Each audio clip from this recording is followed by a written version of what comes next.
শান্তিনিকেতনের প্রাণের মতো একটি হাট সোনাঝুরির হাট এই মুহূর্তে এক গভীর অনিশ্চয়তার মুখোমুখি।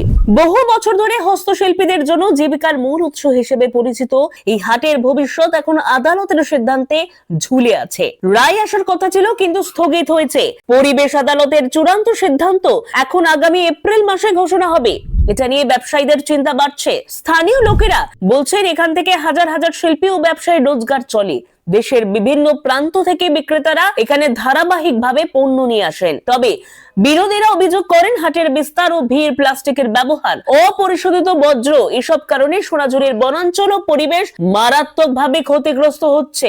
এই কারণে পরিবেশ কর্মীরা জাতীয় পরিবেশ আদালতের দ্বারস্থ হয়েছেন এবং বন দপ্তর, দূষণ নিয়ন্ত্রণ পর্ষদ সহ নানা দপ্তরে রিপোর্ট জমা পড়েছে। এখন প্রশ্ন হচ্ছে, দূষণ নিয়ন্ত্রণ ও বন সংরক্ষণ কি বেশি জরুরি, নাকি হাজার হাজার পরিবার ও শিল্পের জীবিকা রক্ষাই হবে অগ্রাধিকার? জানতে চোখ রাখতে হবে লোকাল টুডে নিউজে।